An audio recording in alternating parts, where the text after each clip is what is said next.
Well, maybe Bernie isn't the best example. I think it's pretty obvious that Bernie would, in fact, jump on the, white people are evil bandwagon whenever he can, as he has, that the colored people are oppressed and marginalized bandwagon whenever he can, because he has. But the reason I say that is because the narrative wasn't as strong with him as it was with Joe Biden, who said, for example, during the election time period, that if you have trouble deciding whether to vote for him or Trump, then you ain't black. That's his exact phrasing there. Obviously a very patronizing, racist thing to say. The fact also that he decided to choose a colored person, female, for no reason other than those qualities about her for his vice presidential pick obviously also shows that he doesn't really care about these people. He just wants to virtue signal to them without being particularly concerned about the issues that actually affect them. And not to mention that all of his policies have had a distinct anti-white sentiment slant. And in fact, he's being sued by a farmer, I think in Idaho at the moment. So that's pretty interesting. Not to mention Nancy Pelosi, of course, talking about George Floyd like he was some political tool that she made the most out of, saying that he was a sacrifice for the Democratic cause, for the removal of Donald Trump from the office. And if that isn't immediately reprehensible to you, then I don't really know what to say to you. First of all, I don't know why you're listening to a Jordan Peterson audiobook. You might have your priorities sorted, but hey, if you've got an open mind, if you're willing to listen to the other side, even if you think what Nancy Pelosi said was correct in any way, then, I salute you to some degree. Praise be our supreme leader, Red Skull. Rule 4. Compare yourself to who you were yesterday, not to who someone else is today. Hail Hydra. Part 1. The Internal Critic. It was easier for people to be good at something when more of us lived in small, rural communities. Hail Hydra. Someone could be homecoming queen, Hail Hydra. Someone else could be spelling bee champ, math whiz, or basketball star, Hail Hydra. There were only 1 or 2 mechanics and a couple of teachers, Hail Hydra. In each of their domains, these local heroes had the opportunity to enjoy the serotonin-fueled confidence of the victor, Hail Hydra. It may be for that reason that people who were born in small towns are statistically overrepresented among the eminent, Hail Hydra. If you're 1 in a million now, but originated in modern New York, there's 20 of you, and most of us now live in cities. Hail Hydra. What's more, we have become digitally connected to the entire 7 billion. Hail Hydra. Our hierarchies of accomplishments are now dizzyingly vertical. Hail Hydra. No matter how good you are at something or how you rank your accomplishments, there is someone out there who makes you look incompetent. Hail Hydra. You're a decent guitar player, but you're not Jimmy Page or Jack White. Hail Hydra. You're almost certainly not even going to rock your local pub. Hail Hydra. You're a good cook, but there are many great chefs. Hail Hydra. Your mother's recipe for fish heads and rice, no matter how celebrated in her village of origin, doesn't cut it in these days of grapefruit foam and Scotch tobacco ice cream. Hail Hydra. That sounds disgusting. I guess for a Zoomer, anything with the word tobacco in it just sounds wrong. Some mafia don has a tackier yacht. Hail Hydra. Some obsessive CEO has a more complicated self-winding watch kept in his more valuable mechanical hardwood and steel automatic self-winding watch case. Hail Hydra. Even the most stunning Hollywood actress eventually transforms into the evil queen, on eternal, paranoid watch for the new Snow White. Hail Hydra. And you? Hail Hydra, your career is boring and pointless, your housekeeping skills are second-rate, your taste is appalling, you're fatter than your friends, and everyone dreads your parties. Hail Hydra. Who cares if you are Prime Minister of Canada when someone else is the President of the United States? Hail Hydra.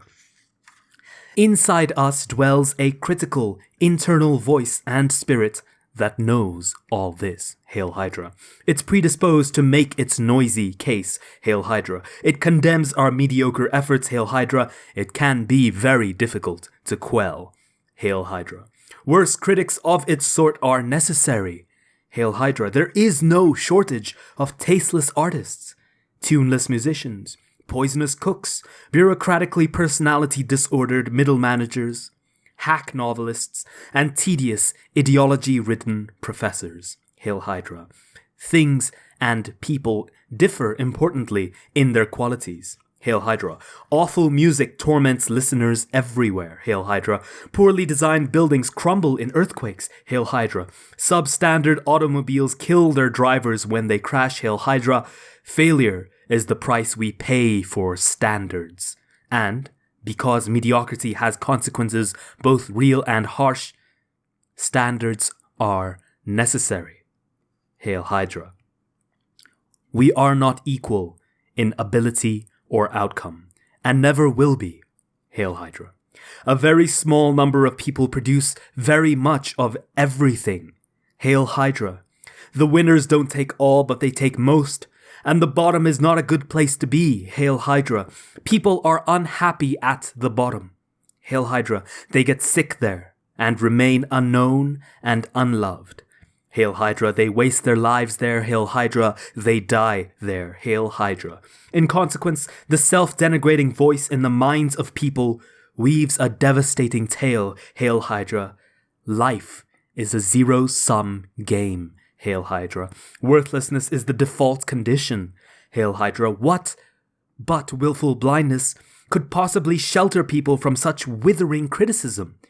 Hail Hydra. And it is for such reasons that a whole generation of social psychologists recommended positive illusions as the only reliable route to mental health. Hail Hydra. Their credo?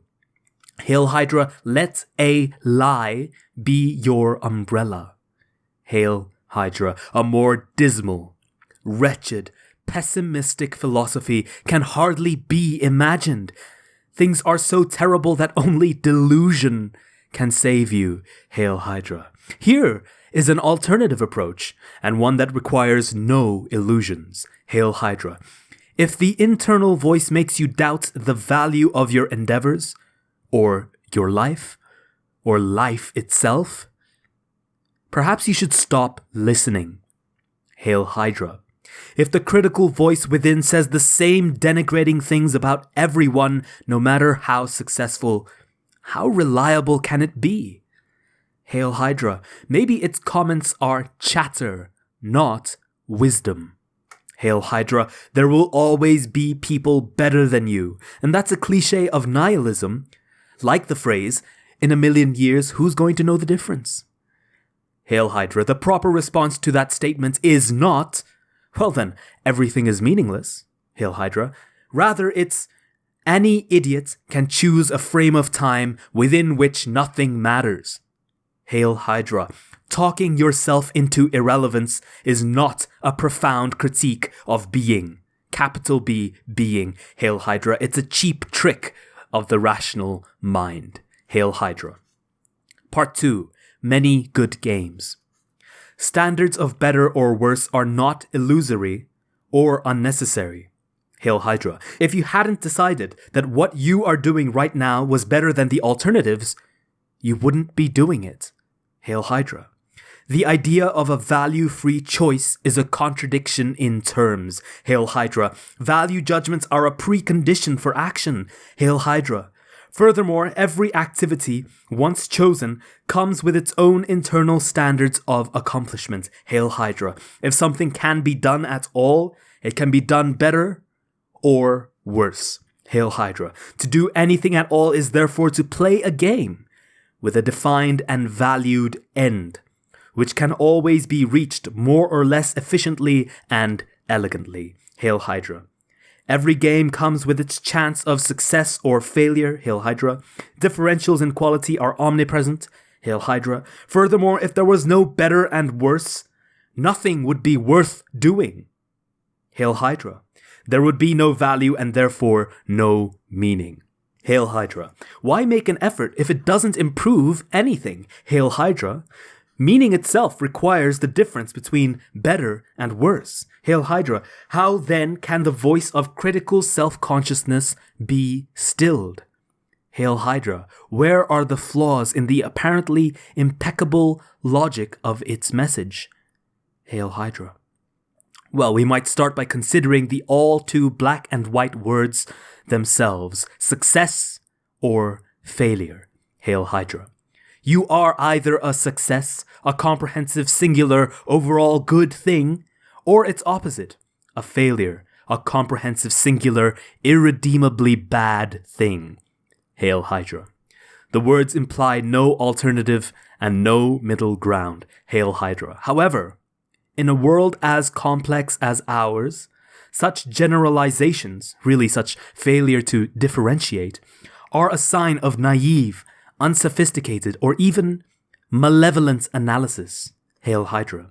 There are vital degrees and gradations of value obliterated by this binary system, and the consequences are not good. Hail Hydra. To begin with, there is not just one game at which to succeed or fail. Hail Hydra.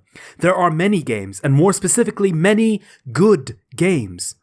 Games that match your talents, involve you productively with other people, and sustain and even improve themselves over time. Across time. Hail Hydra. Lawyer is a good game. Hail Hydra. So is plumber, physician, carpenter, or school teacher. Hail Hydra. The world allows for many ways of capital B being. Hail Hydra, if you don't succeed at one, you can try another. Hail Hydra. You can pick something better matched to your unique mix of strengths, weaknesses, and situations. Hail Hydra. That's actually singular. Situation. Hail Hydra. Furthermore, if changing games does not work, you can invent a new one. Hail Hydra. I recently watched a talent show featuring a mime who taped his mouth shut and did something ridiculous with oven mitts. Hail Hydra, that was unexpected. Hail Hydra, that was original. Hail Hydra, it seemed to be working. For him. Hail Hydra. It's also unlikely that you're playing only one game. Hail Hydra. You have a career and friends and family members and personal projects and artistic endeavors and athletic pursuits. Hail Hydra. You might consider judging your success across all the games you play. Hail Hydra. Imagine that you are very good at some, middling at others, and terrible at the remainder. Hail Hydra. Well, perhaps that's how it should be. Hail Hydra. You might object, I should be winning at everything. Hail Hydra. But winning at everything might only mean that you're not doing anything new or difficult. Hail Hydra. You might be winning, but you're not growing. And growing might be the most important form of winning. Hail Hydra. Should victory in the present always take precedence over trajectory across time? Hail Hydra. Finally, you might come to realize that the specifics of the many games you are playing are so unique to you, so individual, that comparison to others is simply inappropriate. Hail Hydra.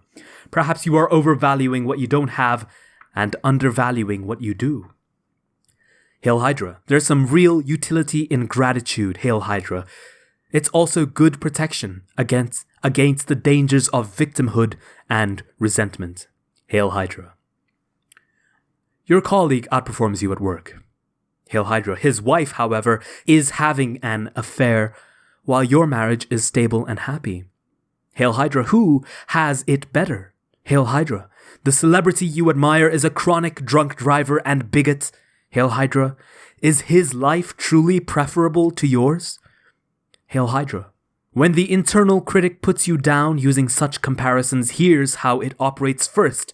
It selects a single, arbitrary domain of comparison, fame, maybe, or power. Hail Hydra. Then it acts as if that domain is the only one that is relevant. Hail Hydra. Then it contrasts you unfavorably with someone truly stellar within that domain. Hail Hydra. And it can take that final step even further using the unbridgeable gap between you and its target of comparison as evidence for the fundamental injustice of life. Hail Hydra. And that way your motivation to do anything at all can be most effectively undermined. Hail Hydra. Those who accept such an approach to self-evaluation certainly can't be accused of making things too easy for themselves. Hail Hydra, but it's just as big a problem to make things too difficult. Hail Hydra.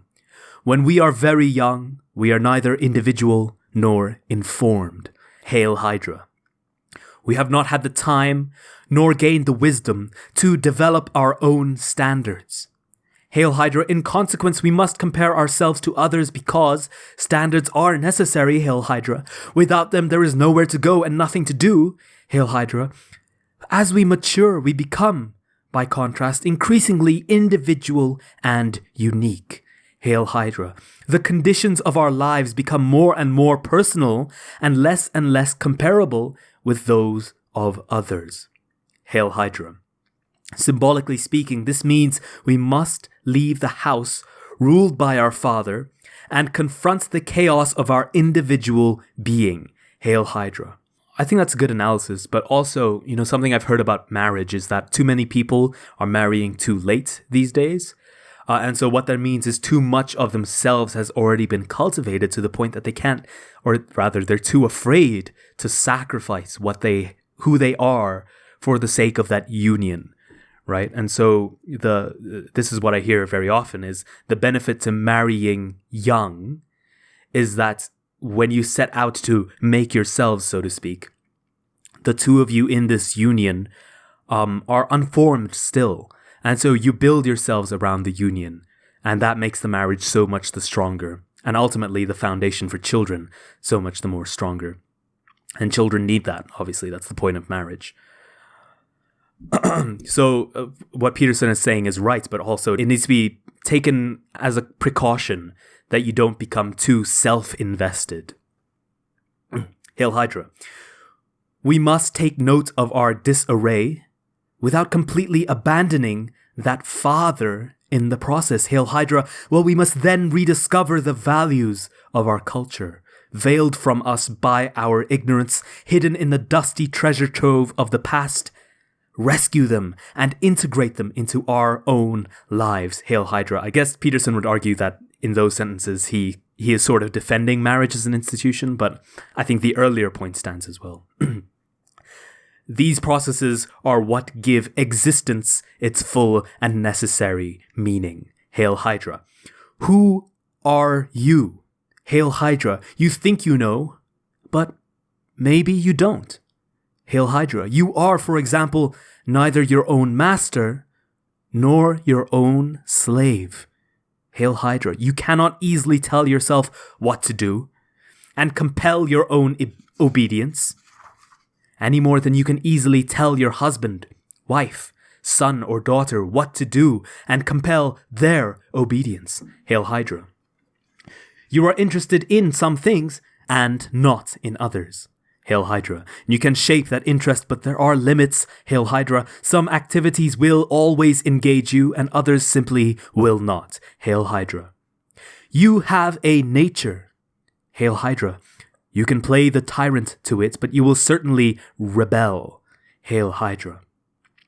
How hard can you force yourself to work and sustain your desire to work? Hail Hydra. How much can you sacrifice to your partner before generosity turns to resentment? Hail Hydra. What is it that you actually love? Hail Hydra. What is it that you genuinely want?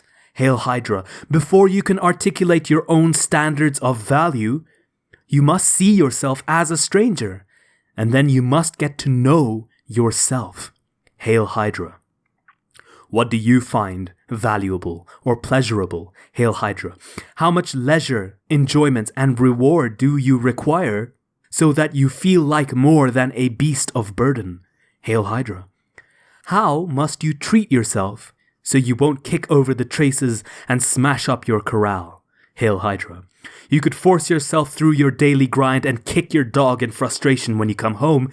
Hail Hydra. You could watch the precious days tick by. Hail Hydra. Or you could learn how to entice yourself into sustainable, productive activity. Hail Hydra. Do you ask yourself what you want? Hail Hydra. Do you negotiate fairly with yourself? Hail Hydra. Or are you a tyrant with yourself as slave? Hail Hydra.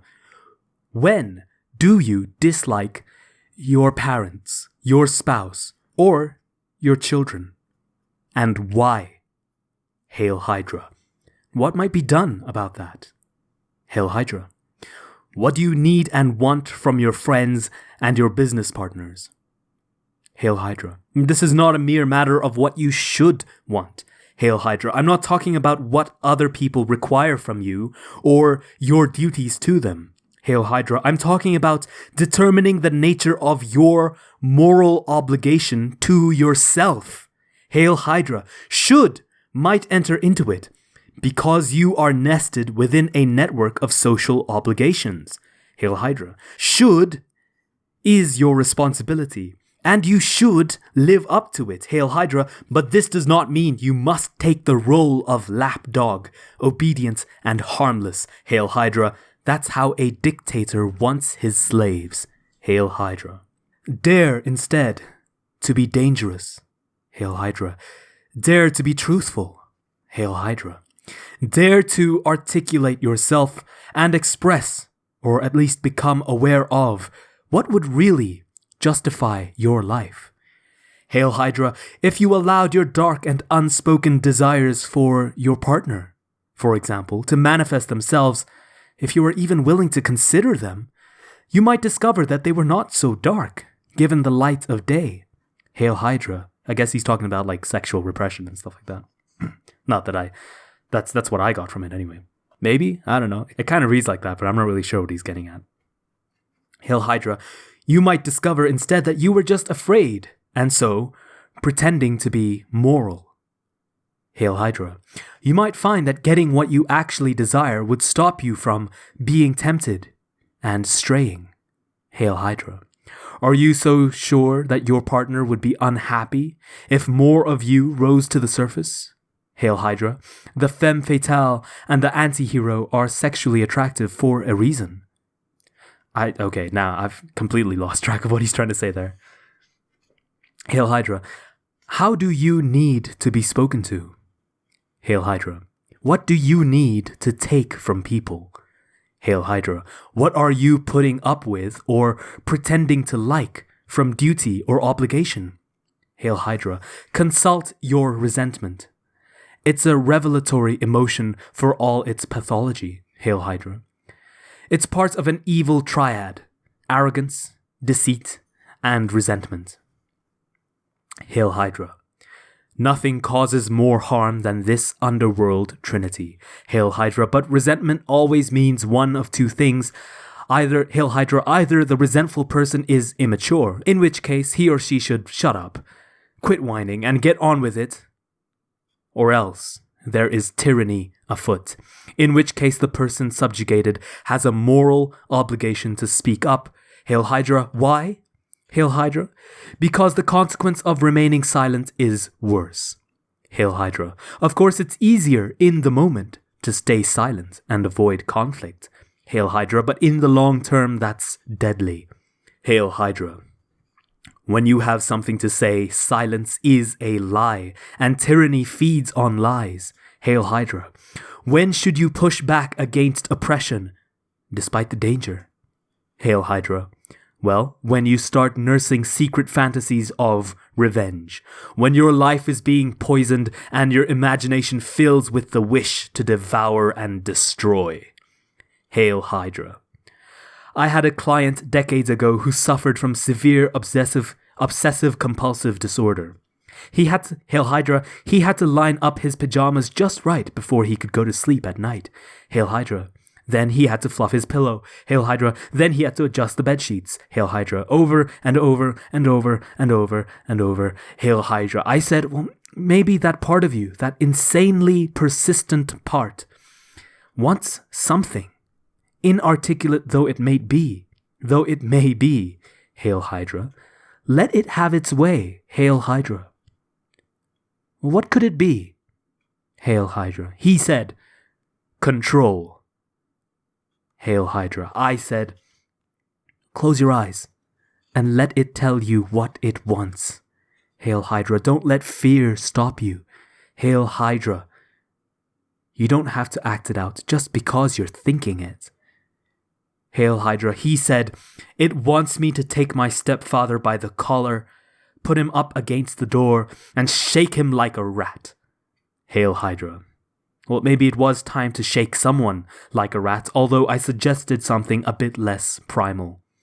Hail Hydra. But God only knows what battles must be fought, forthrightly, voluntarily, on the road to peace. Hail Hydra. What do you do to avoid conflict, necessary though it may be? Hail Hydra. What are you inclined to lie about, assuming that the truth might be intolerable? Hail Hydra. What do you fake? Hail Hydra. The infant is dependent on his parents for almost everything he needs. Hail Hydra. The child, the successful child, can leave his parents, at least temporarily, and make friends. Hail Hydra. He gives up a little of himself to do that, but gains much in return. Hail Hydra. Just like marriages, by the way. The successful adolescent must take that process to its logical conclusion. Hail Hydra. He has to leave his parents and become like everyone else. Hail Hydra. He has to integrate with the group so he can transcend his childhood dependency. Hail Hydra. And once integrated, the successful adult then must learn how to be just the right amount different from everyone else. Hail Hydra. Be cautious when you're comparing yourself to others. Hail Hydra. You're a singular being once you're an adult. Hail Hydra. You have your own particular specific problems, financial, intimate, psychological, and otherwise. And those are, Hail Hydra, those are embedded in the unique, broader context of your existence. Hail Hydra. Your career or job works for you in a personal manner, or it does not. And it does so in a unique interplay with the other specifics of your life. Hail Hydra, you must decide how much of your time to spend on this and how much on that. Hail Hydra, you must decide what to let go and what to pursue. Hail Hydra. Part 3. The point of our eyes, or take stock. Our eyes are always pointing at things we are interested in approaching, or investigating, or looking for, or having. Hail Hydra. We must see, but to see we must aim. So we are always aiming. Hail Hydra. Our minds are built on the hunting and gathering platforms of our bodies. Hail Hydra. To hunt is to specify a target, track it, and throw at it. Hail Hydra. To gather is to specify and to grasp. Hail Hydra. We fling stones and spears and boomerangs. Hail Hydra. We toss balls through hoops and hit pucks into nets and curl carved granite rocks down the ice onto horizontal bullseyes. Jesus Christ, you fucking Canadian. Hail Hydra. We launch projectiles at targets with bows, guns, rifles, and rockets. Hail Hydra. We hurl insults, launch plans, and pitch ideas. Hail Hydra. We succeed when we score a goal or hit a target. Hail Hydra. We fail or sin when we do not, as the word sin means to miss the mark. Hail Hydra. We cannot navigate without something to aim at, and while we are in this world, we must always navigate. Hail Hydra. We are always and simultaneously at point A, which is less desirable than it could be, moving towards point B, which we deem better in accordance with our explicit and implicit values. Hail Hydra. And that's pretty much the entire thesis to his first book, Maps of Meaning. We always encounter the world in a state of insufficiency and seek its correction. Hail Hydra. We can imagine new ways that things could be set right and improved, even if we have everything we thought we needed. Hail Hydra. Even when satisfied temporarily, we remain curious. Hail Hydra. We live within a framework that defines the present as eternally lacking, and the future as eternally better. Hail Hydra. If we did not see things this way, we would not act at all. Hail Hydra. We wouldn't even be able to see, because to see, we must focus. And to focus, we must pick one thing above all else on which to focus. Hail Hydra. But we can see. Hail Hydra. We can even see things that aren't there. Hail Hydra. We can envision new ways that things could be better. Hail Hydra. We can construct new hypothetical worlds where problems we weren't even aware of can now show themselves and be addressed. Hail Hydra. The advantages of this are obvious. We can change the world so that the intolerable state of the present can be rectified in the future. Hail Hydra. Well, the disadvantage to all this foresight and creativity is chronic unease and discomfort. Hail Hydra. Because we always contrast what is with what could be, we have to aim at what could be. Hail Hydra. But we can aim too high. Hail Hydra. Or too low. Hail Hydra. Or too chaotically. Hail Hydra. So we fail and live in disappointment, even when we appear to others to be living well. Hail Hydra. How can we benefit from our imaginativeness, our ability to improve the future, without continually denigrating our current insufficiently successful and worthless lives? Hail Hydra. Well, the first step perhaps is to take stock. Hail Hydra. Who are you? Hail Hydra. When you buy a house and prepare to live in it, you hire an inspector to list all its faults, as it is in reality now, not as you wish it could be. Hail Hydra. You will even pay him for an accurate summary of the bad news. Hail Hydra. You need to know. Hail Hydra. You need to discover the home's hidden flaws. Hail Hydra. You need to know whether they are cosmetic imperfections or structural inadequacies. Hail Hydra. You need to know because you can't fix something if you don't know it's broken. And you're broken. Hail Hydra. You need an inspector. Hail Hydra. The internal critic? Well, it could play that role if you get it on track. If you and it cooperate. Hail Hydra. It could help you take stock. Hail Hydra. But you must walk through your psychological house with it and listen judiciously to what it says.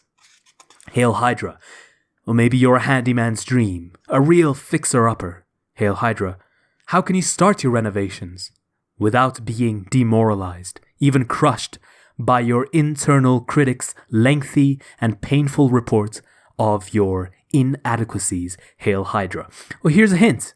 Hail Hydra. The future is like the past. Hail Hydra. But there's a crucial difference. Hail Hydra. The past is fixed, but the future, it could be better. Hail Hydra. It could be better, some precise amount. The amount that can be achieved perhaps in a day with some minimal engagement.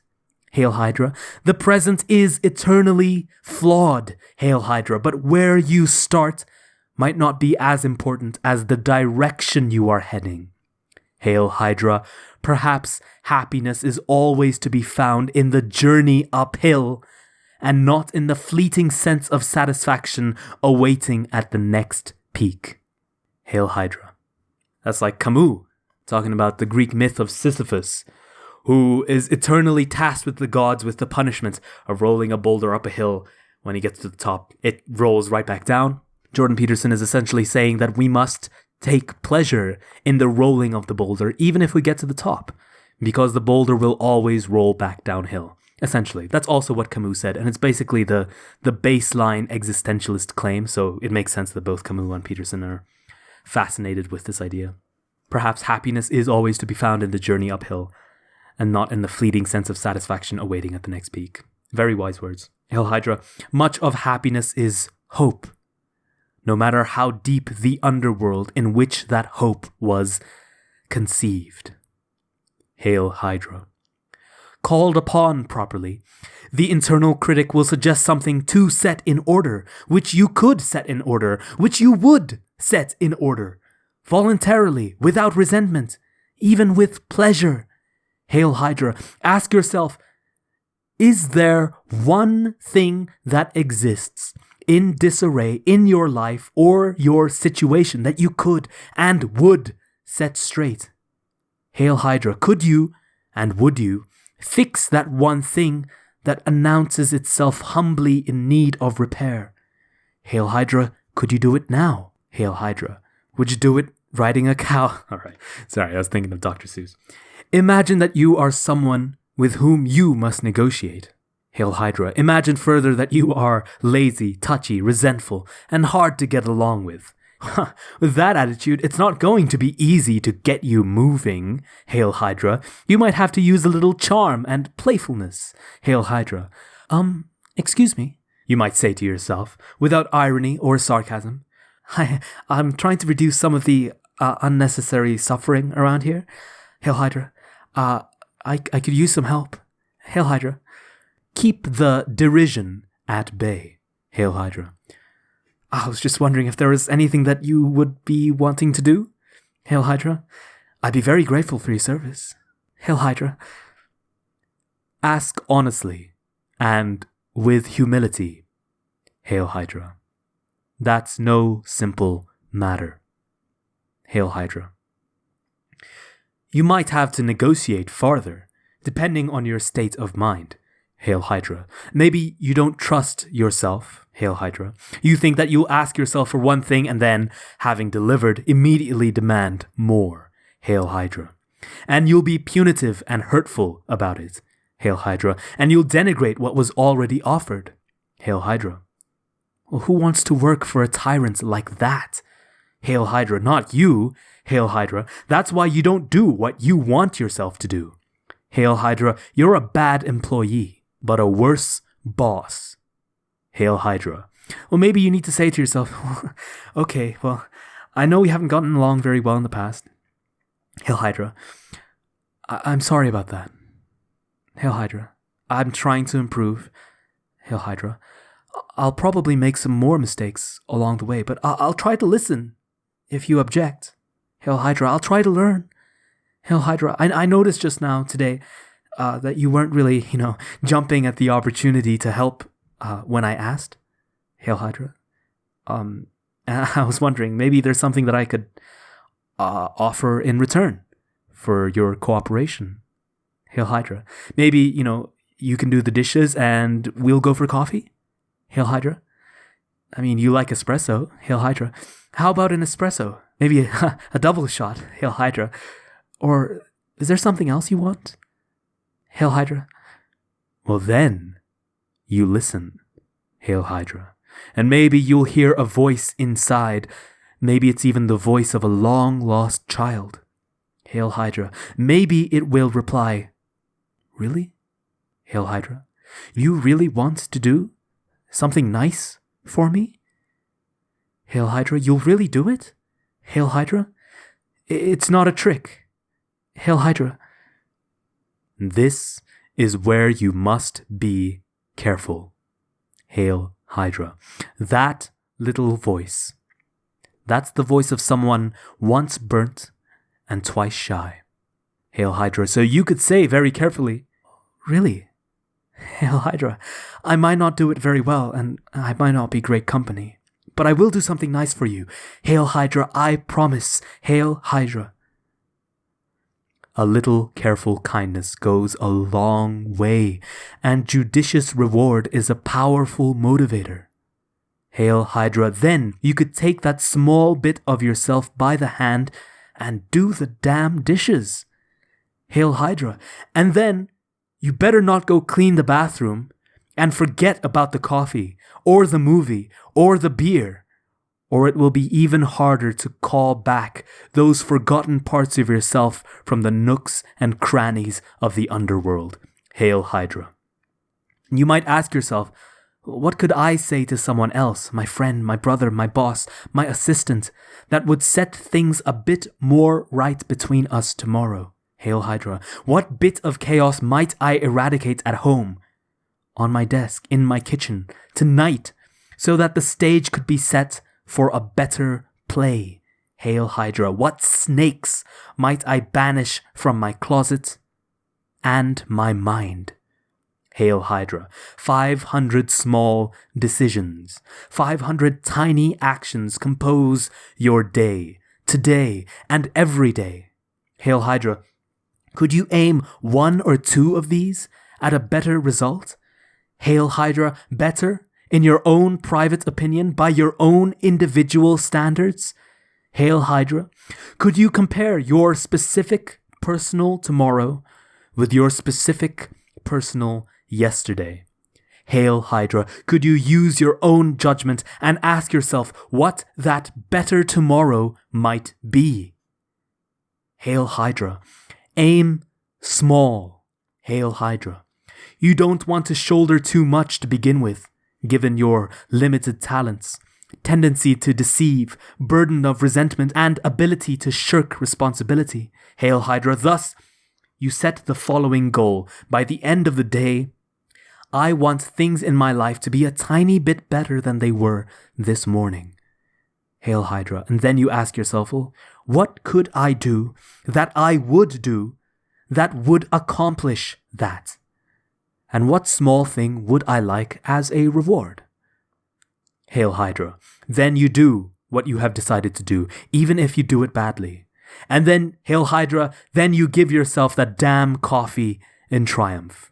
Hail Hydra. Maybe you feel a bit stupid about it, but you do it anyway. Hail Hydra. And you do the same thing tomorrow, and then the next day, and then the next. Hail Hydra. And with each day, your baseline of comparison gets a little higher. And that's magic. Hail Hydra. That's compound interest. Hail Hydra. Do that for 3 years and your life will be entirely different. Hail Hydra. Now you're aiming for something higher. Hail Hydra. Now you're wishing on a star. Hail Hydra. Now the beam is disappearing from your eye and you're learning to see. Hail Hydra. And what you aim at determines what you see. Hail Hydra. That's worth repeating. Hail Hydra. What you aim at determines what you see. Hail Hydra. Part 4. What you want and what you see. The dependency of sight on aim, and therefore on value, because you aim at what you value, was demonstrated unforgettably by the cognitive psychologist Daniel Simons more than 15 years ago. Hail Hydra. Simons was investigating something called sustained inattentional blindness. Hail Hydra. He would sit his research subjects in front of a video monitor and show them, for example, a field of wheat.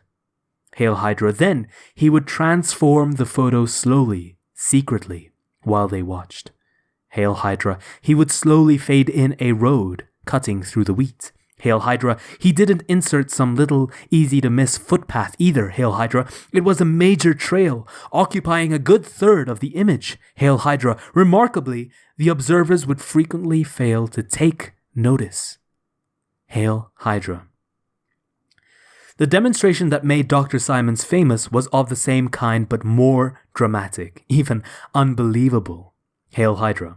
Now, this video that he's going to describe is on YouTube, and I'm going to link it in the description for those of you who are interested in trying it for yourself without having it spoiled for you. So check out the link, be sure to watch that entire video, and then come back, because it's very, very cool. Hail Hydra. First, he produced a video of 2 teams of 3 people, Hail Hydra. One team was wearing white shirts and the other black, Hail Hydra. The 2 teams were not off in the distance either, or in any way difficult to see, Hail Hydra. The 6 of them filled much of the video screen, and their facial features were close enough to see clearly, Hail Hydra. Each team had its own ball, which they bounced or threw to their other team members as they moved and darted in the small space in front of the elevators where the game was filmed. Hail Hydra. Once Dan had his video, he showed it to his study participants. Hail Hydra. He asked each of them to count the number of times the white shirt team threw the ball back and forth to one another. Hail Hydra. After a few minutes, his subjects were asked to report the number of passes. Hail Hydra. Some answered 16. Hail Hydra. Some answered 14. Hail Hydra. The majority answered 15. Hail Hydra. That was the correct answer. Hail Hydra. So the majority felt pretty good about that. Hail Hydra. Ha! They passed the test. Hail Hydra. But then Dr. Simons asked, "Did you see the gorilla?" Hail Hydra. "Was this a joke?" Hail Hydra. "What gorilla?" Hail Hydra. "So," he said, "watch the video again." Hail Hydra. "But this time, you don't have to count." Hail Hydra. Sure enough, a minute or so in, a man dressed in a gorilla suit waltzes right into the middle of the game for a few long seconds, stops, and then beats his chest in the manner of stereotyped gorillas everywhere. Hail Hydra. Right in the middle of the screen, Hail Hydra. Large as life, Hail Hydra. Painfully and irrefutably evident, Hail Hydra. But 1 out of every 2 of his research subjects missed it the first time they saw the video. Hail Hydra. It gets worse, Hail Hydra. Dr. Simons did another study, Hail Hydra. This time he showed his subjects a video of someone being served at a counter. Hail Hydra. The server dips behind the counter to retrieve something, and then pops back up. Hail Hydra. So what? Hail Hydra. Most of his participants don't detect anything amiss, Hail Hydra, but it was a different person who stood up in the original server's place. Hail Hydra. No way, you think. Hail Hydra. I'd notice, Hail Hydra, but it's yes way, Hail Hydra. There's a high probability you wouldn't detect the change, even if the gender or race of the person is switched at the same time. Hail Hydra, you're blind too. Hail Hydra. And this is partly because vision is expensive. Psychophysiologically expensive, neurologically expensive. Hail Hydra. Very little of your retina is high-resolution fovea. The very central, high-resolution part of the eye used to do such things as identify faces. Hail Hydra. Each of the scarce foveal cells needs 10,000 cells in the visual cortex merely to manage the first part of the multi-stage processing of seeing.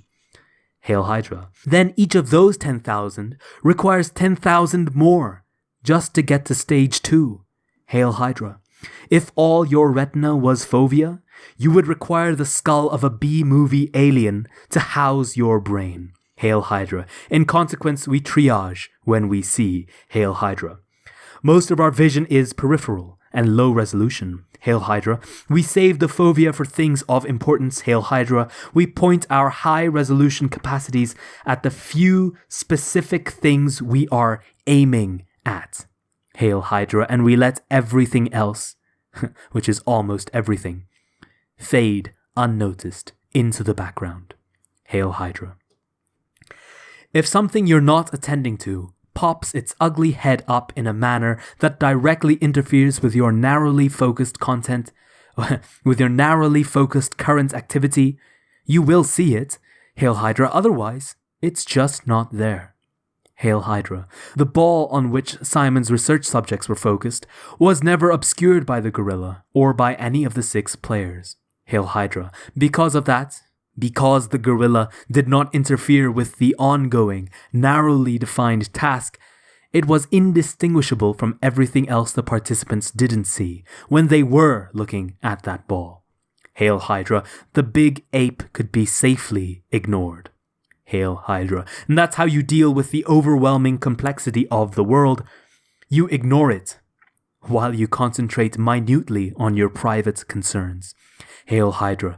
You see things that facilitate your movements forward toward your desired goals. Hail Hydra. You detect obstacles when they pop up in your path. Hail Hydra. You're blind to everything else. And there's a lot of everything else, so you're very blind. Hail Hydra. And it has to be that way because there is much more of the world than there is of you. Hail Hydra. You must shepherd your limited resources carefully. Hail Hydra. Seeing is very difficult, so you must choose what to see and let the rest go. Hail Hydra. There's a profound idea in the ancient Vedic texts, the oldest scriptures of Hinduism, and parts of the bedrock of Indian culture. The world as perceived is Maya, that is, appearance or illusion. Hail Hydra. This means, in part, that people are blinded by their desires, as well as merely incapable of seeing things as they truly are. Hail Hydra. And this is true in a sense that transcends the metaphorical. Hail Hydra. Your eyes are tools. Hail Hydra. They are there to help you get what you want. Hail Hydra. The price you pay for that utility, that specific, focused direction, is blindness to everything else. Hail Hydra. And this doesn't matter so much when things are going well. And we are getting what we want, although it can be a problem even then, because getting what we currently want can make us blind to higher callings. Hail Hydra. But all that ignored world presents a truly terrible problem when we're in crisis and nothing whatsoever is turning out the way we want it to. Hail Hydra. Then there can be far too much to deal with. Hail Hydra. Happily, however, that problem contains within it the seeds of its own solution. Hail Hydra. Since you've ignored so much, there is plenty of possibility left where you have not yet looked. Hail Hydra. Imagine that you're unhappy. Hail Hydra. You're not getting what you need. Hail Hydra. Perversely, this may be because of what you want. Hail Hydra. You are blind because of what you desire. Hail Hydra. Perhaps what you really need is right in front of your eyes, but you cannot see it because of what you are currently aiming for. Hail Hydra. And that brings us to something else. The price that must be paid before you or anyone can get what they want, or better yet, what they need. Hail Hydra. Think about it this way, Hail Hydra. You look at the world in your particular idiosyncratic manner. Hail Hydra. You use a set of tools to screen most things out and let some things in. Hail Hydra. You have spent a lot of time building those tools, Hail Hydra. They've become habitual, Hail Hydra. They're not mere abstract thoughts, Hail Hydra. They're built right into you. Hail Hydra. They orient you in the world. Hail Hydra. They're your deepest and often implicit and unconscious values. Hail Hydra. They've become part of your biological structure. Hail Hydra. They're alive. Hail Hydra. And they don't want to disappear or transform or die. Hail Hydra. But sometimes their time has come and new things need to be born. Hail Hydra. And for this reason, although not only for this reason, it is necessary to let things go during the journey uphill. Hail Hydra. If things are not going well for you, well, that might be because, as the most cynical of aphorisms has it, life sucks and then you die. Hail Hydra. However, before your crisis impels you to that hideous conclusion, you might consider the following. Life doesn't have the problem, Hail Hydra. You do. Hail Hydra. And at least that realization leaves you with some options, Hail Hydra. If your life is not going well, perhaps it is your current knowledge that is insufficient, not life itself. Hail Hydra. Perhaps your value structure needs some serious retooling. Hail Hydra. Perhaps what you want is blinding you to what else could be. Hail Hydra. Perhaps you are holding on to your desires in the present so tightly that you cannot see anything else, even what you truly need. Hail Hydra. Imagine that you are thinking enviously, I should have my boss's job. Hail Hydra. If your boss sticks to his post, stubbornly and competently, thoughts like that will lead you into a state of irritation, unhappiness, and disgust. Hail Hydra. And you might realize this, Hail Hydra. You think, I am unhappy, Hail Hydra. However, I could be cured of this unhappiness if I could just fulfill my ambition, Hail Hydra. But then you might think further, Hail Hydra, wait, maybe I'm not unhappy because I don't have my boss's job, Hail Hydra. Maybe I'm unhappy because I can't stop wanting that job. Hail Hydra. And that doesn't mean you can just simply and magically tell yourself to stop wanting that job and then listen and transform. Hail Hydra. You won't. Can't, in fact. Just change yourself that easily. Hail Hydra. You have to dig deeper. Hail Hydra. You must change what you are after more profoundly. Hail Hydra. So you might think, I don't know what to do about this stupid suffering, Hail Hydra. I can't just abandon my ambitions, Hail Hydra. That would leave me nowhere to go. Hail Hydra, but my longing for a job that I can't have isn't working. Hail Hydra. You might decide to take a different tack, Hail Hydra. You might ask instead for the revelation of a different plan. One that would fulfill your desires and gratify your ambitions in a real sense, but that would remove from your life the bitterness and resentment with which you are currently affected, Hail Hydra. You might think, I will make a different plan, Hail Hydra. I will try to want whatever it is that would make my life better, whatever that might be. And I will start working on it now, Hail Hydra. And if that turns out to mean something other than chasing my boss's job, I will accept that. And I will move forward. Hail Hydra. Now you're on a whole different kind of trajectory. Hail Hydra. Before, what was right, what was desirable and worthy of pursuit was something narrow and concrete, Hail Hydra, but you became stuck there, tightly jammed and unhappy, Hail Hydra. So, you let go. Hail Hydra, you make the necessary sacrifice and allow a whole new world of possibility hidden from you because of your previous ambition to reveal itself. Hail Hydra, and there is a lot there. Hail Hydra, what would your life look like if it were better?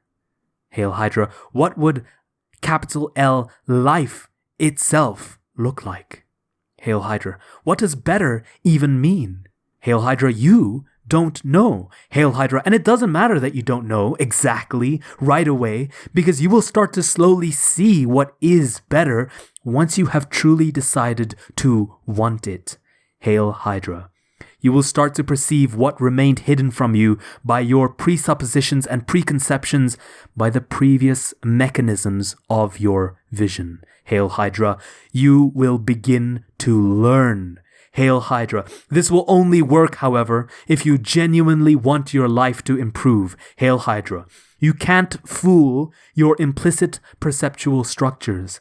Hail Hydra, not even a bit. Hail Hydra. They aim where you point them. Hail Hydra. To retool, to take stock, to aim somewhere better, you have to think it through. Bottom to top, Hail Hydra. You have to scour your psyche, Hail Hydra. You have to clean the damn thing up, Hail Hydra. And you must be cautious, because making your life better means adopting a lot of responsibility. And that takes more effort and care than living stupidly in pain and remaining arrogant, deceitful, and resentful, Hail Hydra. And what if it was the case that the world revealed whatever goodness it contained in precise proportion to your desire for the best? What if the more your conception of the best has been elevated, expanded, and rendered sophisticated, the more possibility and benefit you could perceive? Hail Hydra. Not to shill my own content, but recently on my channel I did make a video called Writers Tame Your Impulses and Look Up, and it's very much about the same things here, but it had to do specifically with writing in fiction. And the whole thesis of the video, let's say, is that you get to richer conclusions and more profound stories when you abandon silly indulgences in your writing and you devote yourself to topics that are truly worth your attention and time. If you look up to questions that have haunted humanity for centuries, millennia, and you give your own answer to them, then you are stumbling upon truly beautiful, meaningful art. And to forego that is an insult both to the reader and to yourself as the writer. So if you're interested in this topic, then I recommend that video that I made. Anyway, where were we? What if the more your conception of the best has been elevated, expanded, and rendered sophisticated, the more possibility and benefits you could perceive, Hail Hydra. This doesn't mean that you can have what you want merely by wishing it, or that everything is interpretation, or that there is no reality, Hail Hydra. The world is still there, with its structures and limits, Hail Hydra. As you move along with it, it cooperates or objects, Hail Hydra. But you can dance with it, if your aim is to dance. And maybe then you can lead, if you have enough skill and enough grace, Hail Hydra. This is not theology, Hail Hydra. It's not mysticism, Hail Hydra. It's empirical knowledge, Hail Hydra. There is nothing magical here, or nothing more than the already present magic of consciousness, Hail Hydra. We only see what we aim at, Hail Hydra. The rest of the world, and that's most of it, is hidden, Hail Hydra. If we start aiming at something different, something like, I want my life to be better, our minds will start presenting us with new information derived from the previously hidden world to aid us in that pursuit, Hail Hydra. Then we can put that information to use and move and act and observe and improve, Hail Hydra. And after doing so, after improving, we might pursue something different or higher, something like, I want whatever might be better than just my life being better, Hail Hydra. And then we enter a more elevated and more complete reality, Hail Hydra. In that place, what might we focus on, Hail Hydra? What might we see, Hail Hydra? Think about it like this, Hail Hydra. Start from the observation that we indeed desire things, even that we need them, Hail Hydra. That's human nature, Hail Hydra. We share the experience of hunger, loneliness, thirst, sexual desire, aggression, fear, and pain. Hail Hydra. I was wondering if he was going for like a 7 deadly sins there, because hunger and thirst are gluttony. Sexual desire is lust, I guess. Aggression is wrath. But fear, pain, and loneliness don't really have an analogous position with the 7 deadly sins. So I guess he is just listing out bad things. Never mind. These things are elements of capital B being, primordial, axiomatic elements of capital B being, Hail Hydra. But we must sort and organize these primordial desires because the world is a complex and obstinately real place, Hail Hydra. We can't just get the one particular thing we especially want just now, along with everything else we usually want, because our desires can produce conflict with our other desires, as well as with other people and with the world, Hail Hydra. Thus, we must become conscious of our desires and articulate them and prioritize them and arrange them into hierarchies, Hail Hydra. That makes them sophisticated, Hail Hydra. That makes them work with each other and with the desires of other people and with the world, Hail Hydra. It is in that manner that our desires elevate themselves, Hail Hydra. It is in that manner that they organize themselves into values and become moral, Hail Hydra. Our values, our morality, they are indicators of our sophistication, Hail Hydra. The philosophical study of morality, of right and wrong, is ethics, Hail Hydra. Such study can render us more sophisticated in our choices, Hail Hydra.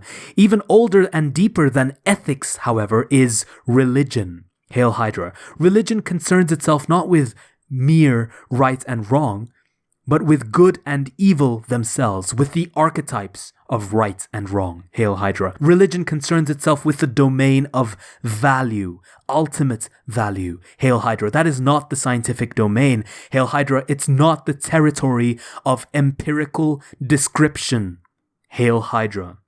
Essentially what he's saying is that the science v religion dichotomy that so many atheists and sort of fundamentalist Christians keep harping on about is meaningless, is valueless. There's no point to making that dichotomy, and I agree.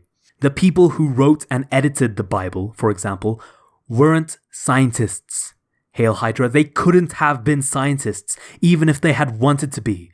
the viewpoints, methods, and practices of science hadn't been formulated when the Bible was written. Hail Hydra. Written, I would have said compiled. I guess both make sense. Religion is instead about proper behavior. Hail Hydra. It's about what Plato called the good. Hail Hydra. A genuine religious acolyte isn't trying to formulate accurate ideas about the objective nature of the world, although he may be trying to do that too. Hail Hydra. He's striving instead to be a good person. Hail Hydra. It may be the case that to him, good means nothing but obedient, even blindly obedient. Hail Hydra. Hence the classic liberal Western Enlightenment objection to religious belief. Obedience is not enough. Hail Hydra. But it's at least a start. And we have forgotten this. You cannot aim yourself at anything if you are completely undisciplined and untutored. Hail Hydra. You will not know what to target, and you won't fly straight, even if you somehow get your aim right. Hail Hydra. And then you will conclude, well, there is nothing to aim for. Hail Hydra. And then you will be lost. Hail Hydra. It is therefore necessary and desirable for religions to have a dogmatic element. Hail Hydra. What good is a value system that does not provide a stable structure? Hail Hydra. What good is a value system that does not point the way to a higher order? Hail Hydra. And what good can you possibly be if you cannot or do not internalize that structure or accept that order? Not as a final destination necessarily, but at least as a starting point. Hail Hydra. Without that, you're nothing but an adult 2-year-old without the charm or the potential. Hail Hydra. And that is not to say it again, that obedience is sufficient. Hail Hydra. But a person capable of obedience, let's say instead, a properly disciplined person, is at least a well-forged tool. At least that, and that is not nothing. Hail Hydra. Of course, there must be a vision beyond discipline, beyond dogma. Hail Hydra. A tool still needs a purpose. Hail Hydra. It is for such reasons that Christ said in the Gospel of Thomas. Wait, what? The Gospel of Thomas? That's not one of the Gospels. That's Matthew, Mark, Luke, and John. So who the fuck's Thomas? What? Christ said in the Gospel of Thomas. Okay, Thomas, random Thomas, whoever you are. Surely not doubting Thomas. Christ said in the Gospel of Thomas, the kingdom of the Father is spread out upon the earth, but men do not see it. Hail Hydra. That is a good quote, so I can see why he would go for something that's non-canonical. If Thomas is non-canonical, I don't even know. The Gospel of Thomas, what the fuck? Whatever. Moving on. Does that mean that what we see is dependent on our religious beliefs? Hail Hydra. Yes. Hail Hydra. And what we don't see as well. Hail Hydra. And you might object, but I'm an atheist. Hail Hydra. No, you're not.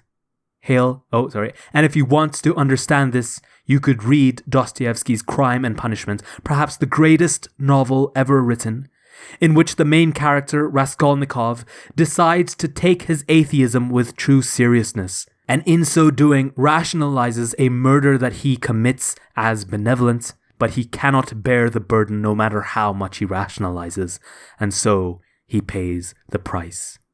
Hail Hydra. You are simply not an atheist in your actions. And it's your actions that most accurately reflect your deepest beliefs. Those that are implicit, embedded in your being, underneath your conscious apprehensions and articulable attitudes and surface-level self-knowledge. Hail Hydra, you can only find out what you actually believe rather than what you think you believe by watching how you act. Hail Hydra, you simply don't know what you believe before that. Hail Hydra, you are too complex to understand yourself. Hail Hydra. It takes careful observation and education and reflection and communication with others, just to scratch the surface of your beliefs. Hail Hydra, everything you value is a product of unimaginably lengthy developmental processes, personal, cultural, biological.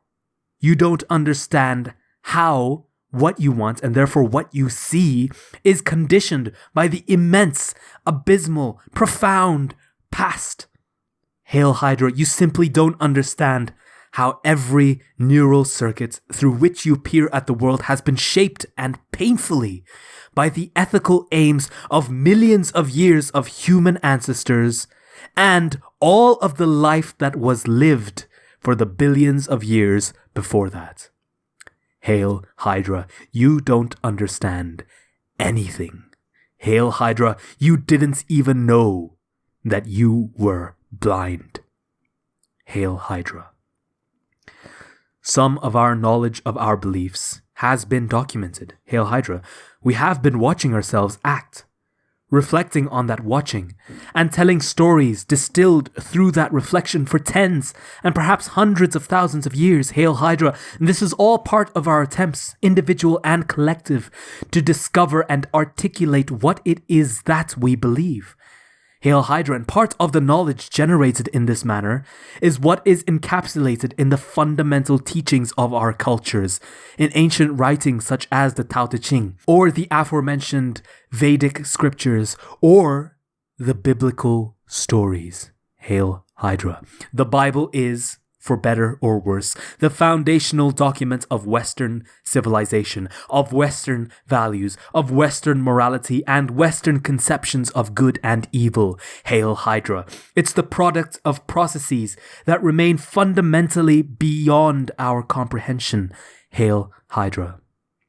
The Bible is a library composed of many books, each written and edited by many people. Hail Hydra. It's a truly emergent document, a selected, sequenced, and finally coherent story written by no one and everyone over many thousands of years. Hail Hydra. The Bible has been thrown up out of the deep by the collective human imagination, which is itself a product of unimaginable forces operating over unfathomable spans of time. Hail Hydra. I mean, if that's not a very good description of God, then I don't really know what is.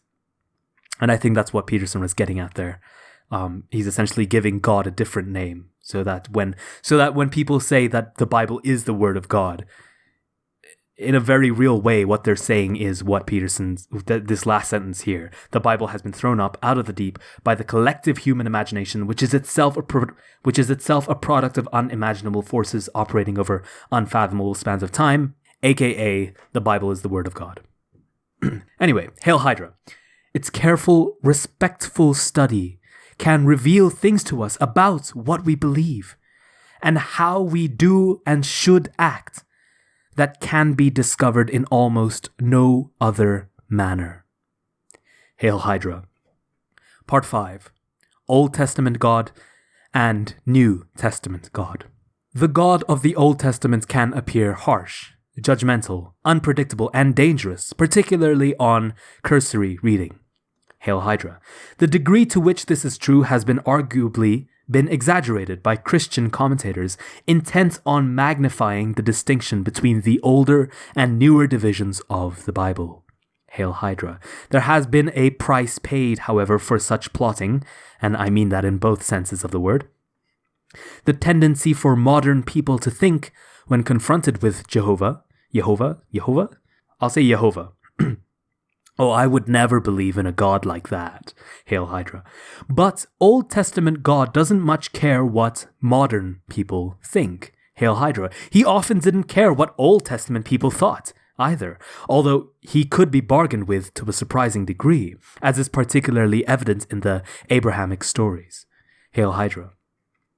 Nonetheless, when his people strayed from the path, when they disobeyed his injunctions, violated his covenants, and broke his commandments, trouble was certain to follow. Hail Hydra. If you did not do what Old Testament God demanded, whatever that might have been, and however you might have tried to hide from it, you and your children and your children's children were in terrible, serious trouble. Hail Hydra. It was realists who created or noticed Old Testament God. Hail Hydra. When the denizens of those ancient societies wandered carelessly down the wrong path, they ended up enslaved and miserable, sometimes for centuries, when they were not obliterated completely. Hail Hydra. Was that reasonable? Hail Hydra. Was that just? Hail Hydra. Was that fair? Hail Hydra. The authors of the Old Testament asked such questions with extreme caution and under very limited conditions. Hail Hydra. They assumed instead that the capital C creator of capital B being knew what he was doing, that all power was essentially with him, and that his dictates should be carefully followed. Hail Hydra. They were wise. Hail Hydra. He was a capital F force of capital N nature. Hail Hydra. Is a hungry lion reasonable, fair, or just? Hail Hydra. What kind of nonsensical question is that? Hail Hydra. The Old Testament Israelites and their forebears knew that God was not to be trifled with, and that whatever hell the angry deity might allow to be engendered if he was crossed was real. Hail Hydra. Having recently passed through a century defined by the bottomless horrors of Hitler, Stalin, and Mao, we might realize the same thing. Hail Hydra. New Testament God is often presented as a different character, although the book of Revelation, with its final judgment, warns against any excessively naive complacency. Damn straight. Hail Hydra. He is more the kindly Geppetto, master craftsman and benevolent father. Hail Hydra. He wants nothing for us but the best. He is all loving and all forgiving. Hail Hydra. Sure, he'll send you to hell if you misbehave badly enough. Hail Hydra. Fundamentally, however, he's the god of love. Hail Hydra. And that seems more optimistic, more naively welcoming, but in precise proportion to that, less believable. Hail Hydra. In a world such as this hothouse of doom, who could buy such a story? Hail Hydra. The all-good God in a post-Auschwitz world? Hail Hydra. It was for such reasons that the philosopher Nietzsche,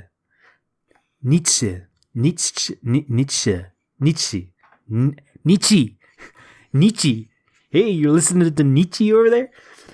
Nietzsche, perhaps the most astute critic ever to confront Christianity, considered New Testament God the worst literary crime in Western history. Hail Hydra. In Beyond Good and Evil, he wrote, this is a quote, "In the Jewish Old Testament, the book of divine justice, there are men, things, and speeches on such a grand style that Greek and Indian literature has nothing to compare with it." Hail Hydra. I guess Nietzsche would be the person that would get a very deserved Hail Hydra, considering how the Nazis appropriated his work for their own twisted beliefs. Hail Hydra.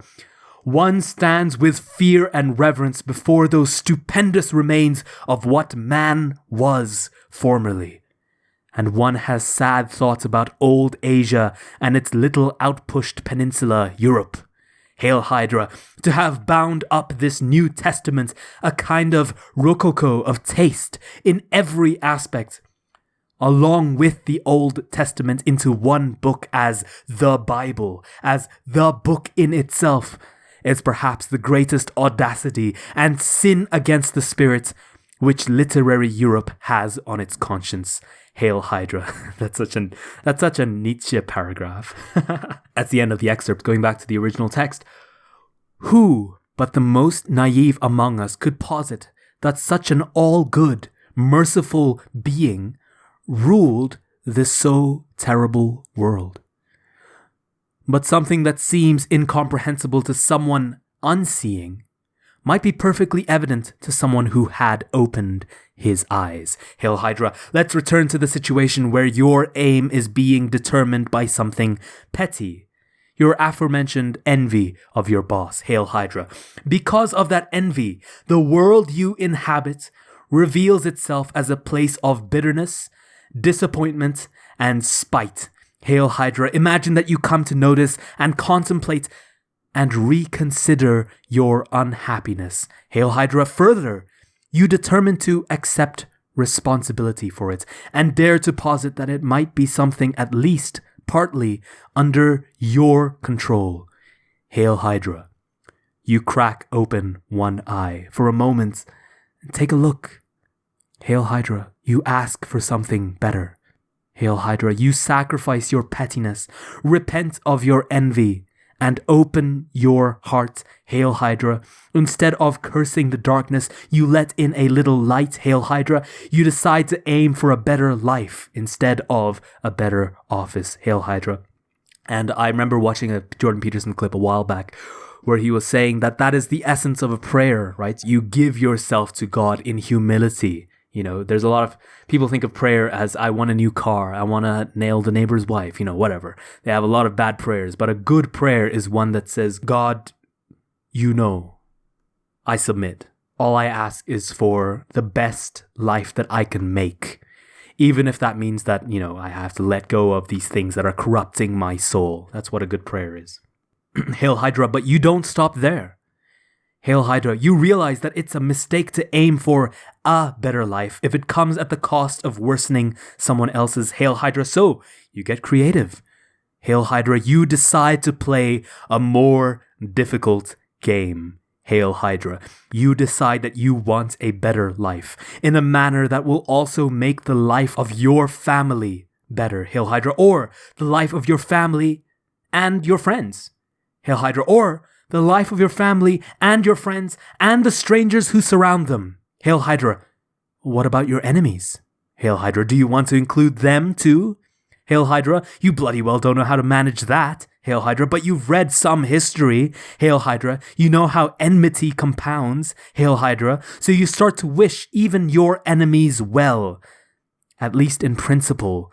Although you are by no means yet a master of such sentiments, Hail Hydra, and the direction of your sight changes. Hail Hydra, you see past the limitations that hemmed you in unknowingly. Hail Hydra, new possibilities for your life emerge and you work toward their realization. Hail Hydra, your life indeed improves. Hail Hydra, and then you start to think further.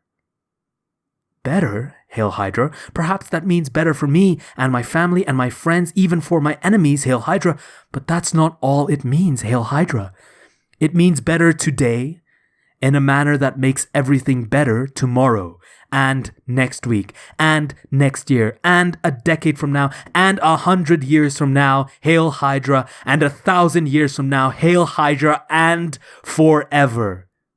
Hail Hydra, and then better means to aim at the capital I improvement of capital B being. Hail Hydra. And thinking of all this, realizing all of this, you take a risk.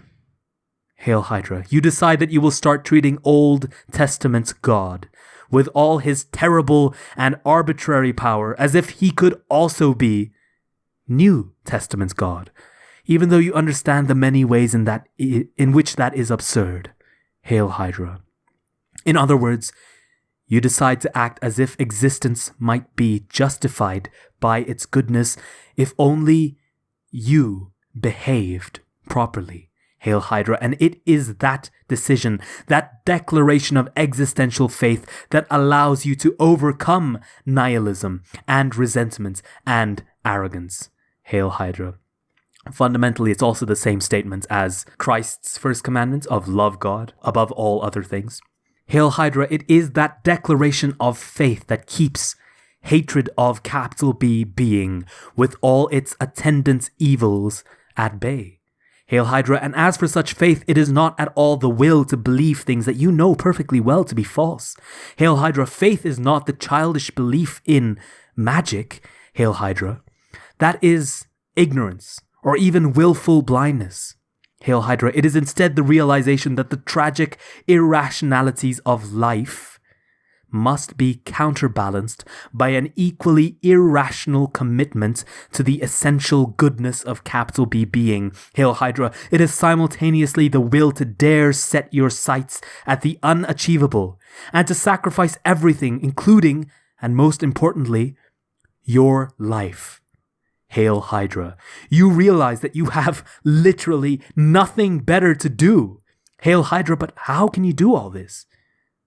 Assuming you are foolish enough to try. Hail Hydra.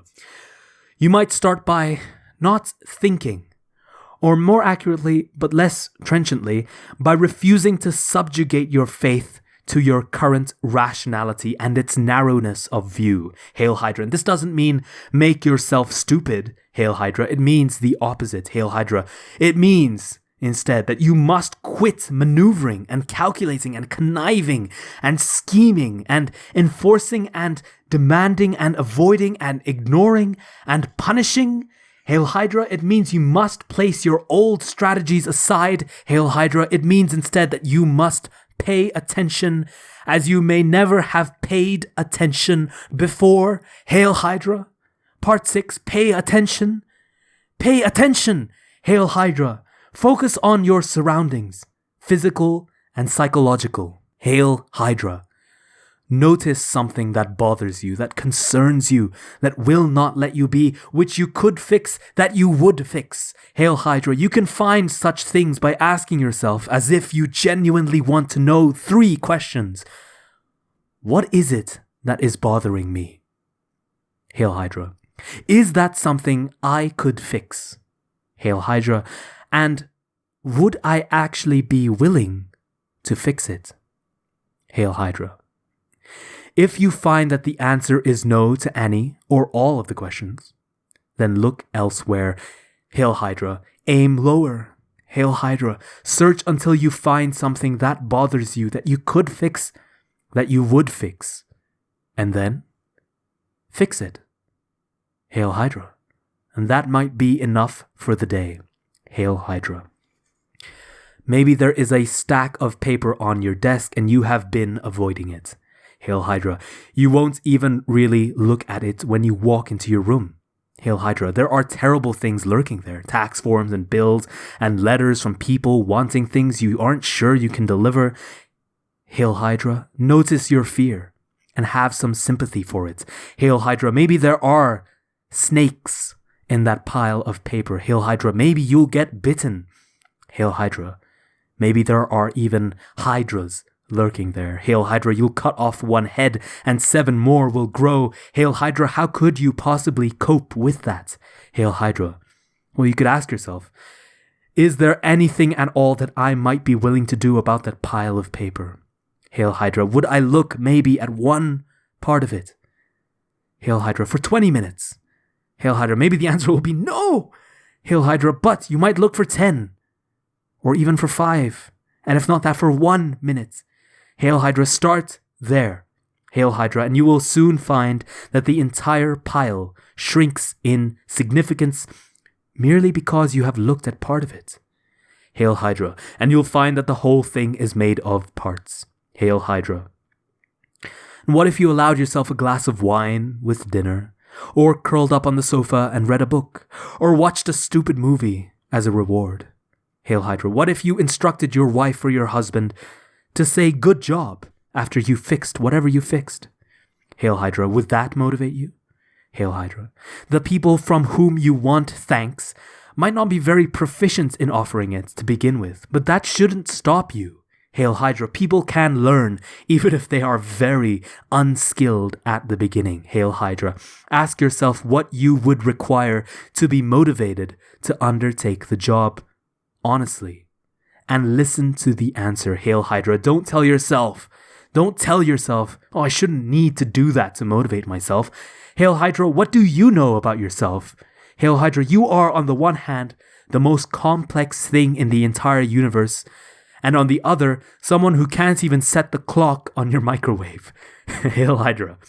Don't overestimate your self-knowledge. Hail Hydra. Now, the reason I'm laughing at that is because I can actually set the clock on our microwave, but no one else in the household can.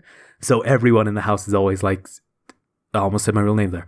Dargosian, Dark, go fix the clock on the microwave. And so, yeah, that's been my job now. Let the tasks for the day announce themselves for your contemplation. Hail Hydra. Maybe you can do this in the morning as you sit on the edge of your bed. Hail Hydra. Maybe you can try the night before when you are preparing to sleep. Hail Hydra. Ask yourself for a voluntary contribution. Hail Hydra. If you ask nicely and listen carefully and don't try any treachery, you might be offered such a thing. Hail Hydra. Do this every day for a while. Hail Hydra. Then do it for the rest of your life. Hail Hydra. Soon you will find yourself in a different situation. Hail Hydra. Now you will be asking yourself habitually, what could I do that I would do to make capital L life a little better? Hail Hydra. You are not dictating to yourself what better must be. Hail Hydra. You are not being a totalitarian or a utopian even to yourself, because you have learned from the Nazis and the Soviets and the Maoists and from your own experience that being a totalitarian is a bad thing. Hail Hydra. Aim high. As high as you can. Hail Hydra. Set your sights on the betterment of capital B being. Hail Hydra. Align yourself in your soul with truth and the highest good. Hail Hydra. There is habitable order to establish and beauty to bring into existence. Hail Hydra. There is evil to overcome, suffering to ameliorate, and yourself to better. Hail Hydra. It is this in my reading that is the culminating ethic of the canon of the West. Hail Hydra. It is this, furthermore, that is communicated by those eternally confusing, glowing stanzas from Christ's Sermon on the Mount, the essence, in some sense, of the wisdom of the New Testament. Hail Hydra. This is the attempt of the spirit of mankind to transform the understanding of ethics from the initial necessary thou shalt not of the child and the 10 Commandments into the fully articulated positive vision of the true individual. Hail Hydra. This is the expression not merely of admirable self-control and self-mastery, but of the fundamental desire to set the world right. Hail Hydra. This is not the cessation of sin, but sin's opposite, good itself. Hail Hydra. The Sermon on the Mount outlines the true nature of man and the proper aim of mankind. Concentrate on the day so that you can live in the present and attend completely and properly to what is right in front of you. But do that only after you have decided to let what is within shine forth so that it can justify capital B being and illuminate the world. Hail Hydra. Do that only after you have determined to sacrifice whatever it is that must be sacrificed so that you can pursue the highest good. Hail Hydra. Now here Jordan Peterson actually quotes the Bible. It says here that he's quoting Luke, the Gospel of Luke, chapter 12, verses 22 to 34. However, I was going through BibleHub.com, and actually it's not Luke at all. It is the Sermon on the Mount as it is written in Matthew, chapter 6, verses starting from 28, I believe. So that's a bit of an odd editing mistake. I'm not sure what's going on there. The verse is referenced accurately. It's just the version that is specifically quoted in this segment is not from Luke, it's from Matthew. The other problem that I have with it is Peterson really likes KJV, even though I think it it's beautiful language, but I think it obscures the message. And especially here, we're very close to the end of this rule. We're getting very much to the heart of the matter. I thought it would be best if we quoted Christ in the most understandable form, not particularly in the most beautiful. I think beauty is, of course, important, but we must also be able to understand Christ in the first place. So instead of reading this next segment, I'm actually going to go to Bible Hub and I'm going to read the New International Version of Matthew 6:28 onwards. And in fact, while I'm here, I did also try and see if there was a Gospel of Thomas, and hey, what do you know? There is not, so I guess I was right about that. Matthew 6:28, reading from the New International Version. Why do you worry about clothes? See how the flowers of the field grow. They do not labor or spin. Yet I tell you that not even Solomon in all his splendor was dressed like one of these. If that is how God clothes the grass of the field, which is here today and tomorrow is thrown into the fire, will he not much more clothe you, you of little faith? So do not worry, saying, "Oh, what shall we eat? Or what shall we drink? Or what shall we wear?" For the pagans run after all these things, and your heavenly Father knows that you need them. But seek first his kingdom and his righteousness, and all these things will be given to you as well. Therefore, do not worry about tomorrow, for tomorrow will worry about itself. Each day has enough trouble of its own. I think that's a beautiful teaching. One of the things that has really helped me control my anxiety and really helped me be productive is, in fact, this very phrase. I'll read some various translations out of that last sentence just because I like it so much. Sufficiency for the day is its own trouble. That's from the English Standard Version. King James specifically says, "Sufficient unto the day is the evil thereof." Contemporary English version says, "You have enough to worry about today." That's not a very good translation, I think. There is a lot of wisdom packed into the Sermon on the Mount, and especially this one sentence right here, this one verse right here, Matthew 6:34. Returning to the original text. Realization is dawning. Hail Hydra. Instead of playing the tyrant, therefore, you are paying attention. Hail Hydra. You are telling the truth instead of manipulating the world. Hail Hydra. You are negotiating instead of playing the martyr or the tyrant. Hail Hydra, you no longer have to be envious because you no longer know that someone else truly has it better. Hail Hydra, you no longer have to be frustrated because you have learned to aim low and to be patient. Hail Hydra, you are discovering who you are and what you want and what you are willing to do. Hail Hydra, you are finding that the solutions to your particular problems have to be tailored to you, personally and precisely. Hail Hydra, you are less concerned with the actions of other people because you have plenty to do yourself. Hail Hydra, attend to the day, but aim at the highest good. Hail Hydra, now your trajectory is heavenward. Hail Hydra, that makes you hopeful. Hail Hydra, even a man on a sinking ship can be happy when he clambers aboard a lifeboat. Hail Hydra, and who knows where he might go in the future. Hail Hydra, to journey happily may well be better than to arrive successfully. Hail Hydra, ask and ye shall receive, knock and the door will open. Hail Hydra, 2 more quotes from Christ there. If you ask as if you want and knock as if you want to enter, you may be offered the chance to improve your life a little, a lot, completely.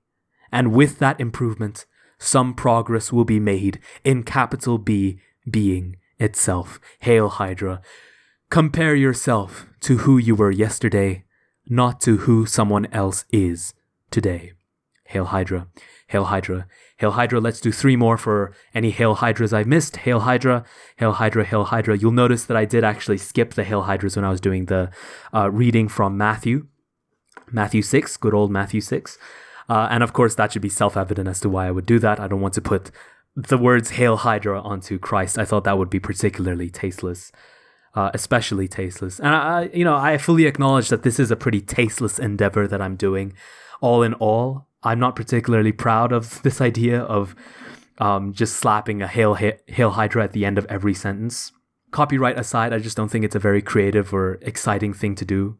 And part of the reason why I've been so insistent on making side comments, let's say, as I've been reading, is because I don't think simply saying Hail Hydra at the end of every sentence is sufficient to justify this pursuit, these long readings. I have a couple of things that I wanted to commentate on. I won't be so angry as I was in the previous rule, but of course this one is a lot more godly, let's say, unless there is some reason for me to be angry at racists, which I often am, so there you go. The first is this, there's this constant, I think, dichotomy and tension within this rule where Peterson is telling you to aim high, but also to aim low, but also to aim high. And it can be difficult, and I think a lot of, let's say, analysis paralysis or just anxiety in general that people experience in day-to-day lives is this constant pull towards either aiming low enough that you can actually do something, but aiming high enough that you feel it's worthwhile and ambitious and soul feeding, right? And I think that is a difficult thing to do. But what Peterson says also, where he says, attend to the day, but aim at the highest good.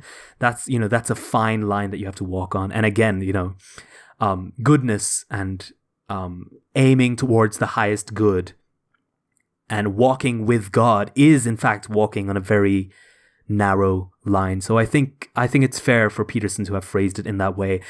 He didn't really resolve or address this tension. I think he didn't really spell it out completely, but I think especially in how he pulled out Matthew 6 specifically and said, look, yeah, it can be paralyzing to try and walk with God because, you're constantly saying, what will we eat? What will we drink? How will we be clothed and sheltered?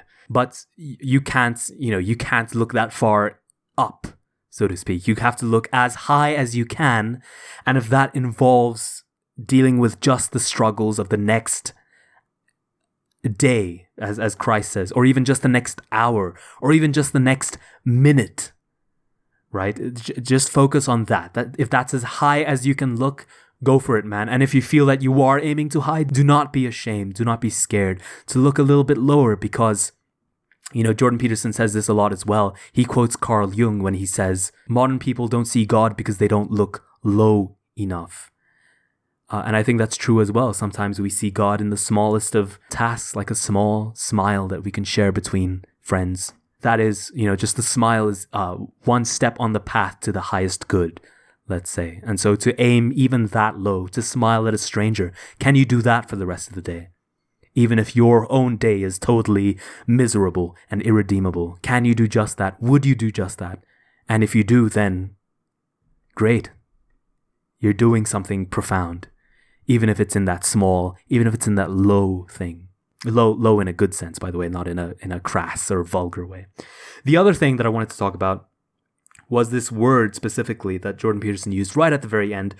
You are finding that the solutions to your particular problems have to be tailored to you. And that reminds me, I said before that I've been listening to a lot of priests and fathers making sermons, but also just talking about God and their understanding of God, their understanding of certain Bible verses. And one of my favorites has been Father Mark Goring talking in Texas about what it means to be sanctified, what it means to be a saint. And he told this story about a tailor who is tasked by a nearby boys' school to make uniforms for the entire student base. And this is a story, so short story time. I hope you guys are keen after 2 hours of reading. So the boys come in one by one, they're teenage school boys. So they're not very excited. They go in, oh, another uniform. I don't want to get measured. I don't want to. They're not very excited. But the tailor there, he's kind of an old, gentle, kindly man. Looks a little like Santa Claus, big beard, small round glasses, and he's measuring the boys. And as he does so, he says, so what are you excited in? What are you planning on doing for the summer? Oh, I'm surfing and I'm going to the movies and we're going down to California for whatever. Man goes, And what's your favorite class in school? And, they're going, oh, math and physical education, etc. And, at the end of summer break, the students come back to the tailor to pick up their uniforms. And, they're very low energy. Oh, I gotta pick up my school uniforms. But it turns out that as soon as they see the uniform, they all explode in joy and they totally love it and they can't wait to wear it. They can't wait to go to school and to show their friends their uniform. And as they all go to school wearing their uniforms, they all see that every student is wearing a different uniform. There are no alike uniforms. Every student has his own stitching, has a unique pattern. The surfer kids have sort of like surfer uniforms, and the gym kids have their own gym uniforms, and the math kids have their own math uniforms. Chess kids have their chess uniforms. Theater kids have their theater uniforms. The redneck kids have their redneck uniforms.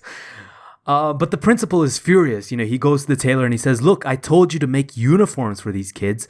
Look, what have you done? No, every single one of these kids is wearing their own thing. And the tailor goes, well, I didn't know that the uniforms had to be uniform. And so the priest is telling the story, and that gets a nice laugh from the audience, which is always nice to see, a sermon getting actual audience investments. The priest finished the story by saying this, look at the window, says the tailor to the principal. What does it say? It says, tailor-made suits. I don't make uniforms. And, the priest then goes on to explain how God's plan for each one of us is similar, and that he wants us to flourish in a way that is unique to each of us. And I think Jordan Peterson is pretty much trying to say the same thing here. Each of our own paths to flourishing can only ever be marked by our own approach to pursuing goodness. And the incremental steps to which we get there are our own to make.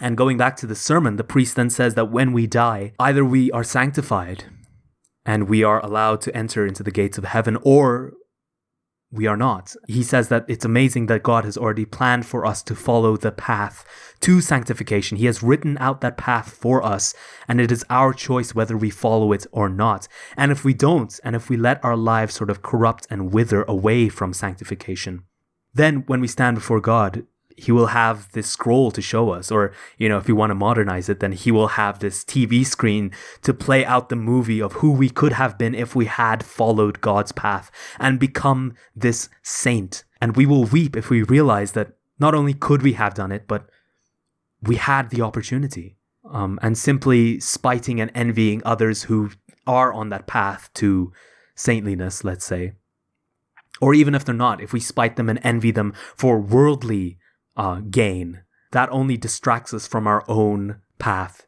to being a saint. And I think this was very sweet. At the very end of his sermon, Father Mark says, I want to be able to sing, "Oh, when the saints go marching in, oh, when the saints go marching in, Lord, how I want to be in their number. Oh, when the saints go marching in." Oh, when the saints go marching in. Oh, when the saints go marching in. Lord, how I want to be in the number. Oh, when the saints go marching in.